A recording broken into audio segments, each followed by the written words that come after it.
Salut YouTube, on se retrouve aujourd'hui pour une nouvelle vidéo qui va être un genre de vidéo que je n'ai jamais fait sur ma chaîne, je crois. J'avais envie de partager avec vous les reliques de ma pile à lire. Alors déjà, qu'est-ce que je considère comme mes reliques? Je me suis enregistrée sur Livre Addict en 2016 et, et depuis cette date-là, j'enregistre tous les romans qui arrivent à la maison, hein, que j'achète, qu'on me donne, que je trouve en boîte à livres, etc. Bref, tous les romans qui intègrent ma pile à lire. Il n'y a que les graphiques que je n'intègre pas dans ma pile à lire puisqu'ils sont comptabilisés sur Notiljon. Sur Livre Addict, je les enregistre simplement dans ma bibliothèque quand je les achète, ils ne rentrent pas dans ma pile à lire. Donc, à partir de 2016, j'ai créé mon compte et j'ai pris l'habitude de l'incrémenter au fur et à mesure à chaque nouvelle arrivée. En 2016, donc lorsque j'ai créé ce compte, j'ai également commencé par enregistrer tous les romans de ma pile à lire qui étaient à la maison à ce moment-là. Depuis, il y a un certain nombre de livres que j'ai lus, certains dont je me suis débarrassée parce qu'ils ne me faisaient plus du tout envie, mais il n'empêche que depuis 2016, j'ai malgré tout un certain nombre de romans qui sont toujours dans cette pile à lire, à peu près une centaine, hein, un petit peu moins de 100, parce que j'ai compté mais je ne sais plus combien il y en a, mais c'est à peu près une centaine. Et donc j'avais envie de les partager avec vous, de vous les montrer, déjà parce que ce sont des titres un petit peu anciens, qu'on a vu beaucoup tourner, qu'on ne voit peut-être plus tourner maintenant, donc vous savez que j'aime bien vous faire découvrir des titres un peu oubliés, on va dire. Et puis ensuite, j'aimerais lire ces titres aussi, voilà. Alors on va pas se mentir, il y en a une centaine, c'est impossible que je les lise d'ici la fin de l'année, donc c'est pas du tout sur ça qu'on va partir. Je vais vous faire aujourd'hui une vidéo où je vais vous présenter les grands formats et les semi-poches qui sont dans cette pile à lire et vous aurez une seconde vidéo qui vous présentera uniquement les poches parce qu'il s'avère que c'est à peu près équilibré. Il y a un petit peu moins de grands formats mais voilà, ça faisait à peu près moitié-moitié donc je trouvais que c'était plutôt bien de les découper plutôt que de vous faire une seule énorme vidéo très très longue. En plus j'aurais un peu galéré à uploader. Donc voilà, j'ai trouvé ça plutôt sympa de vous les faire comme ça. Et j'aimerais que en commentaire, vous choisissiez un ou pourquoi pas plusieurs romans que vous avez aimés ou que vous avez envie que je lise, pourquoi pas. Et ces romans, je les mettrai dans une petite boîte. Et alors, je vous promets pas que j'en lirai d'ici la fin d'année. En tout cas, ça sera une pile à lire que je me concocterai et que je conserverai pour 2023. On va dire la pile à lire de mes reliques que j'aimerais lire avant la fin 2023. Et du coup, voilà, en fonction du nombre de titres que vous aurez choisi, je vous les présenterai soit fin décembre, soit début janvier, comme une pile à lire qui me suivra durant toute l'année 2023. Voilà, on est parti. Alors, il y a plusieurs piles autour de moi. Il n'y a pas vraiment d'ordre en termes d'ancienneté. Sachez qu'ils datent tous de 2016, voire quelques-uns, je pense, d'un petit peu avant, puisque certains titres, je pense, sont là depuis un petit peu plus longtemps. Je pense. Donc, je vais commencer par ce qui est juste devant moi. J'ai tout d'abord un très beau titre. C'est une intégrale qui était parue chez Nemos. C'est un hardback. Alors, je ne sais pas si ce titre en hardback, il est encore existant. Il est existant en brochet, me semble-t-il, ils l'ont même depuis ressorti, je pense. C'est donc la trilogie de la Lune de Joanne Elliott. C'est une intégrale prestige, je crois qu'il y a quelques illustrations à l'intérieur. Vous constatez que depuis 2016, il est toujours sous blister, donc c'est une trilogie, hein, comme son nom l'indique. Et ici, on va être dans du steampunk. On va regrouper la Lune, seul le sait, la Lune n'est pas pour nous et la Lune vous salue bien. C'est donc du steampunk qui se passe avec une lune réinventée, voilà. Un roman que j'ai toujours conservé parce qu'il me tente vraiment beaucoup. Un roman qui est là depuis longtemps. Celui-là, je pense qu'il est là avant 2016, à mon avis. Hein, voilà. Donc il est Essai Orc de Stan Nichols, publié chez Brajlon. C'est leur fameuse intégrale à 10 €. Alors là, il est là depuis très longtemps parce que normalement, il est rouge et que le dos, il est jaune. Donc là, on est sur une intégrale de fantasy qui met en avant le personnage des orques, des personnages méchants, mesquins. Je pense que c'est de la dark fantasy, hein, et c'est pour ça que ce titre est encore à la maison. Voilà, si vous avez lu, n'hésitez pas. Et j'ai également un autre titre, alors je pense que c'est sa suite directe, hein, c'est La Revanche des Orques. C'est à nouveau une intégrale de trilogie chez Brajlon dans leur collection à 10 € de Stan Nichols. Voilà. À nouveau, on me remet en avant les orques, ces créatures très méchantes. Vraiment, je pense que c'est de la dark fantasy. Une autre série que j'ai gardée, parce que c'est une série qui m'intrigue beaucoup et que malgré les années, j'en ai entendu plutôt du bien. Alors, quel est le tome 1? Quel est le tome 3? C'est une intégrale, c'est l'intégrale de la série Traqué de Andrew Fukuda. Donc moi j'avais acheté les tomes 1 et 3 lors d'une vente privée Michel Lafon. Et j'avais acheté le tome 2 un petit peu plus tard, j'avais dû le trouver chez Gibert ou quelque chose comme ça. Donc on est ici, il me semble, on va suivre donc un jeune homme qui est l'un des derniers êtres humains sur Terre. Son seul moyen de survie, donc c'est de se faire passer pour un des prédateurs. Ça fait donc 17 ans qu'il se fait passer pour une créature qu'il n'est pas. Et chaque décennie, le gouvernement organise un jeu où une poignée de créatures privilégiées peuvent pister et chasser des quelques humains restants. Voilà. Et j'ai entendu beaucoup d'avis positifs de cette série. Alors c'est vrai qu'elle date un petit peu, mais moi ça m'intrigue toujours beaucoup. Ensuite, dans ma pile à lire de 2016, j'ai une autre trilogie. Celle-là, je l'avais trouvée en brocante, je suis quasi certaine. C'est la trilogie La Lignée de Guillermo del Toro et Chuck Hogan. Donc c'est une trilogie, moi j'ai la version de chez France Loisirs. C'est tout simplement un roman, alors que je ne me trompe pas, le tome 1 c'est celui-ci, qui met en scène des vampires. Voilà, donc vous savez que le vampire c'est ma créature préférée. C'est pour ça que cette trilogie est toujours dans la pile à lire. En plus c'est du Guillermo del Toro, ça m'intrigue beaucoup voilà, de savoir ce que peut donner ce réalisateur en roman. Alors c'est écrit hyper gros, vraiment hyper gros. Alors je l'avais acheté en brocante, donc le dos il est cassé, mais bon c'est pas grave, ils sont toujours à la maison et j'ai toujours très envie de les découvrir. Alors, ça c'est une série, alors si elle vous intrigue, n'hésitez pas à voter pour elle, mais j'ai bon espoir, vraiment, de la lire cet été. Elle est dans ma pile à lire de l'été, ce sont les 3 derniers tomes de La guerre de la sorcière de James Clemens, version France Loisirs à nouveau. Alors je ne vais pas vous les remontrer parce que vous les avez vus il y a quand même pas très longtemps dans ma pile à lire de l'été. Je vais garder ce tome-ci parce que je l'aime bien, cette couverture, voilà, c'est le tome 4.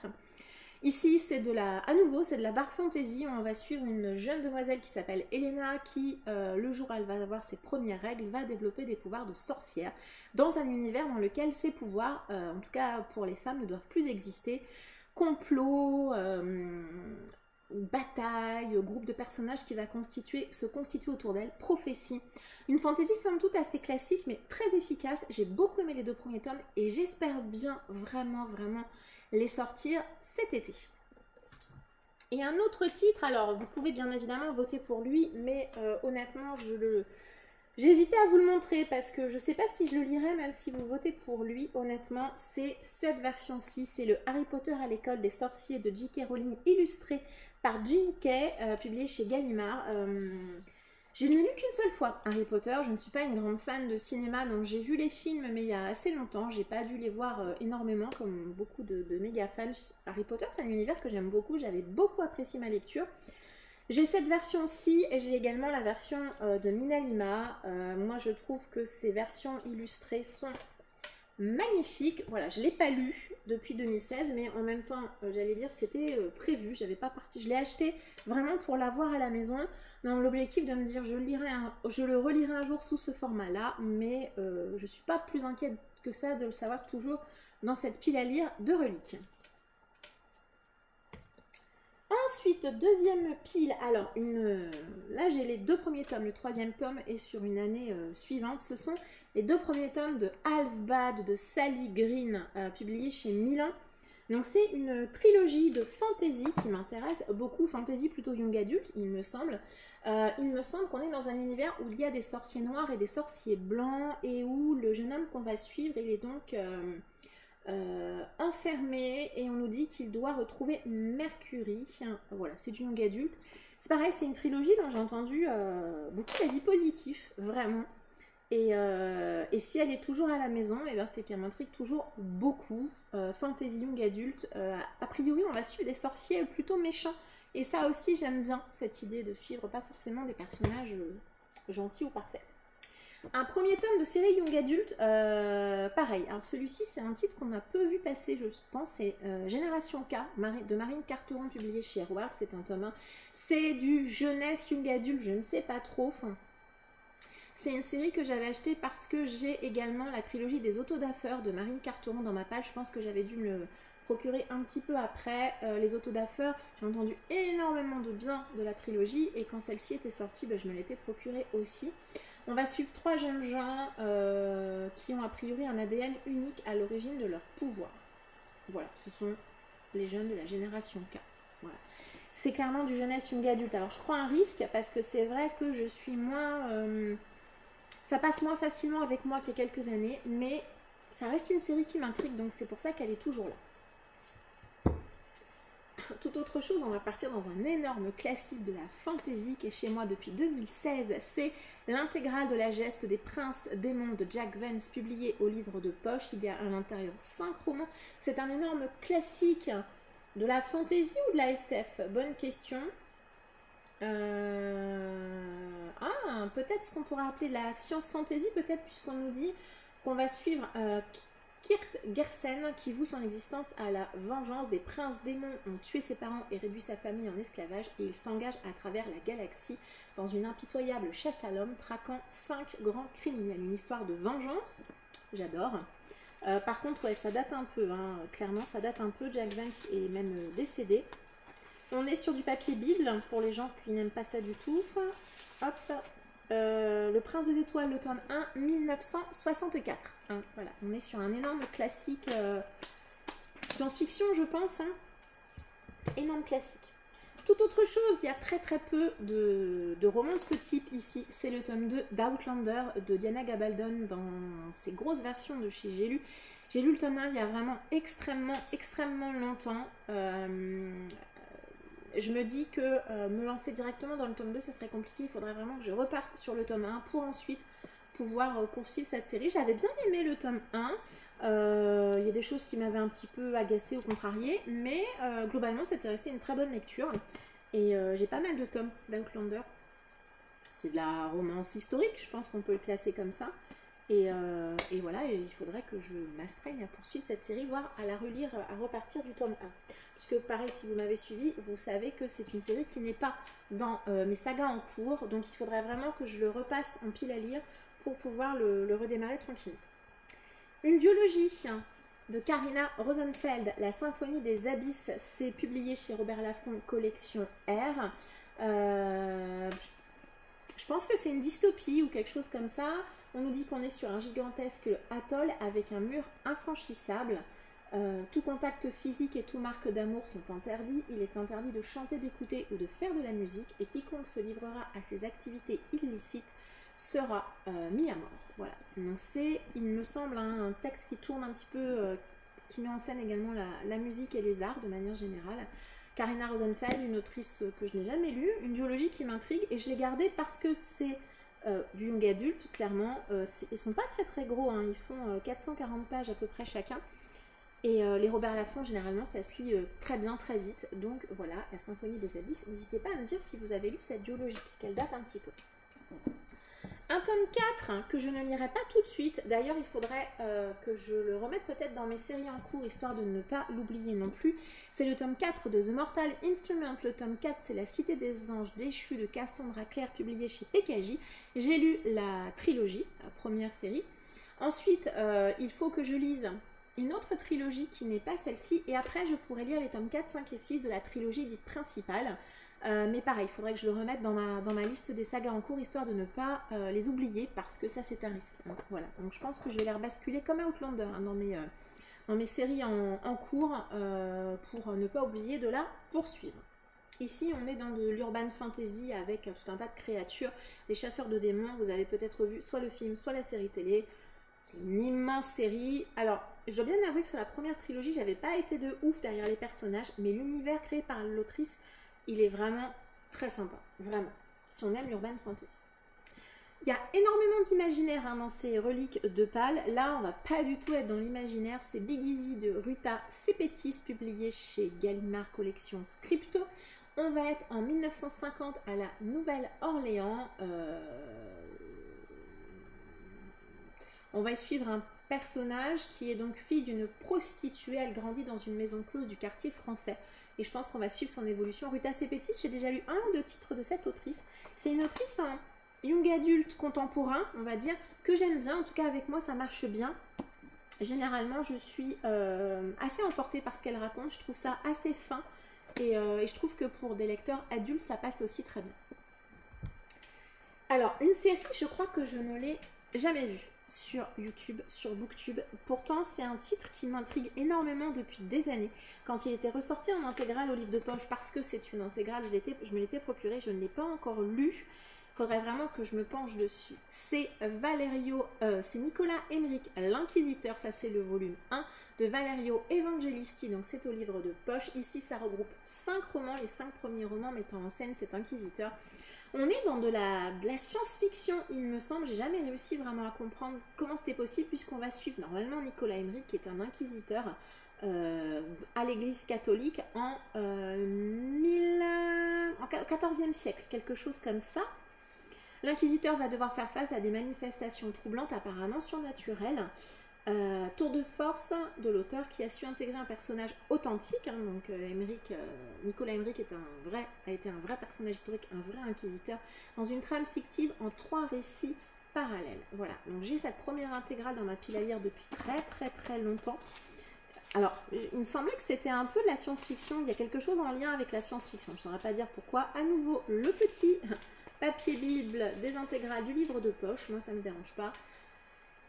Cette intégrale, elle est à la maison depuis 2016, elle m'intrigue toujours beaucoup. J'ai toujours voulu lire Nicolas Emmerich l'Inquisiteur. Je me demande vraiment pourquoi je ne l'ai jamais sorti jusqu'à présent. Une autre duologie, j'ai acheté les 2 tomes en une fois, je me rappelle très bien, de Karina Rosenfeld chez Robert Laffont Collection R. C'est la duologie Phénix, donc le tome 1, Les Cendres de l'Oubli, et le tome 2, Les Brasiers des Souvenirs. Du young adulte, hein, clairement, assez classique, je pense. On nous dit que ce couple forme le phénix depuis l'origine des temps. Les 2 amants ont été séparés et ont oublié leur vie antérieure. C'est un risque avec moi. Si vous avez aimé cette série, n'hésitez pas à me le dire. A priori, c'est une série qui a eu le prix Incorruptible 2010-2011, donc c'est une série un peu ancienne. Voilà, celle-là, j'ai hésité à m'en débarrasser plusieurs fois, mais elle m'intrigue quand même. Donc je me dis, au moins lire le tome 1, te faire une idée. Collection R, c'est écrit tellement gros, tellement gros. N'hésitez pas à me dire hein, si vous l'avez lu, si ça vous a plu. Ensuite, il ne reste plus beaucoup de titres, en tout cas en grand format. J'ai l'intégrale, la trilogie La Geste des Exilés de Bettina Nordet, publiée aux éditions du Chat Noir. J'avais dû les acheter lors de soldes ou d'une opération promotionnelle où ils faisaient la série complète à un prix probablement très intéressant. Ici, c'est de l'urban fantasy, tout simplement. C'est une série qui m'intéresse. Oula, c'est par contre, alors autant chez Robert Laffont c'est gros, autant ici c'est tout petit. C'est de l'urban fantasy, c'est un genre que je lis peu mais que j'aime bien, que je prends vraiment plaisir à découvrir à chaque fois, toujours plein de créatures et tout ça, j'aime beaucoup. Les couves sont très sympas. Voilà, j'ai pas grand chose d'autre à en dire, elle est là depuis longtemps parce que c'était de l'urban fantasy et que ça m'intrigue toujours beaucoup. Une duologie, alors celle-ci, j'espère pouvoir la lire d'ici la fin de l'année. Elle apparaîtra peut-être dans une pile à lire du mois de septembre, je ne dis rien. C'est une duologie d'Agnès Marot. Donc d'abord le tome 1 de l'autre côté du mur et ensuite Note pour un monde meilleur, publié aux éditions du Chat Noir. C'est 2 tomes compagnons qui se déroulent dans le même univers. Alors il me semble qu'ici on est également avec un personnage qui a une passion pour la danse. Voilà. Tout bascule le jour où son lien à l'art est coupé, on l'isole, on lui refuse l'existence qu'elle aime tant dans cette communauté composée exclusivement de femmes. C'est une série, en tout cas une duologie de tomes compagnons que j'avais vu passer il y a quelques années, on ne la voit plus du tout, ça m'intrigue toujours beaucoup. Ça m'intrigue toujours beaucoup, vraiment. En plus, c'est une autrice française, Agnès Marot, qui me pose question. Vraiment, je crois que je ne l'ai jamais lue, mais cette duologie, si elle est toujours là, c'est qu'elle m'intrigue. Et voilà, n'hésitez pas à me dire ce que vous en avez pensé si vous l'avez lu. Une autre trilogie que j'avais achetée aux éditions du Chat Noir, je crois que c'est également de l'urban fantasy, c'est la série Nea Chronicle de Jean Vigne, avec des couves que j'adore. Voilà, couverture de Mila M, forcément je découvre, elles sont absolument magnifiques ces couvertures. Donc ça c'est le tome 1 avec ce très très joli serpent, et le tome 2 avec un tigre. Voilà, les couves sont vraiment sublimes. Jean Vigne, j'ai entendu que c'était un auteur qui avait une plume assez addictive. Ça se lisait très bien. Je crois qu'on est ici dans du young adulte, urban fantasy également. Voilà, un personnage qui a perdu la mémoire et qui du coup va vouloir tout faire pour retrouver la mémoire, puisqu'a priori elle a disparu. Elle a disparu quand elle avait 15 ans, quelque chose comme ça. Donc voilà, une série qui m'intrigue, j'en ai entendu pas mal de bien. Alors il y a quelques années aussi, hein, parce que 2016, hein, ça date un peu au moment où je les ai achetés. Il y avait peut-être une petite hype autour. Maintenant, voilà, on n'en parle plus trop, voire pas du tout. Mais moi, si elle est toujours à la maison, c'est qu'elle m'intéresse beaucoup. Et le dernier roman grand format qui est à la maison, c'est également une énorme intégrale de chez Nemos. C'est la Ligue des héros de Xavier Maumedjan. C'est également un hardback et c'est également du steampunk, si je ne me trompe pas. Donc on a la Ligue des héros, l'ère du dragon et des nouvelles qui se déroulent dans le même univers. Entre merveilleux et réalité, entre steampunk et uchronie, les deux destins se rejoindront dans un tourbillon d'intrigues et de personnages savoureux. On est entre 1898 et 1969. Voilà, steampunk, une série qui m'intriguait pas mal. Vous voyez, c'est un peu comme la trilogie de la Lune, elle est toujours sous son petit plastique pour les protéger du lapin parce qu'ils sont en bas de ma bibliothèque. Voilà. Voilà, la présentation de mes reliques grand format de l'année 2016 est maintenant terminée. Donc il y aura une seconde vidéo qui traitera, qui vous présentera l'ensemble des romans. Comme je l'ai indiqué au début, indiquez-moi en commentaire quel est selon vous le ou les titres qu'il faudrait absolument que je sorte de ma pile à lire. Alors comme je dis, il y en a peut-être certains qui seront lus d'ici la fin de l'année, même si ça ne sera pas une priorité pour moi. Mais je voulais quand même vous les présenter parce qu'au moment où je tourne cette vidéo, ils ne sont pas lus, donc ils font toujours partie de mes reliques. N'hésitez pas donc à m'indiquer en commentaire, je radote les titres que vous aimeriez que je lise ou que je découvre pour tout un tas de raisons. Voilà, j'en ferai une liste et peut-être probablement une pile à lire, une vidéo pour l'année décembre ou janvier 2023. En tout cas, ça sera un de mes objectifs de l'année 2023. Je suis un peu en avance, mais j'aimerais vraiment sur les mois et peut-être l'année prochaine descendre ma pile à lire. Alors pas pour des raisons... j'allais dire que je suis oppressée par ma pile à lire, pas du tout, parce que vous l'avez vu, il y a beaucoup de titres qui me plaisent énormément et que j'aimerais vraiment prendre le temps de lire et de découvrir. Donc voilà, je suis un petit peu frustrée de ne pas avoir autant de temps que je voudrais pour pouvoir les découvrir. Bref, je m'étale. Merci de m'avoir suivi. N'hésitez pas surtout à participer en commentaire et puis rendez-vous très probablement la semaine prochaine pour que je vous présente les poches qui font partie de mes reliques. Merci de m'avoir suivi. Je vous souhaite une très agréable journée. Et je vous dis à très bientôt. Ciao!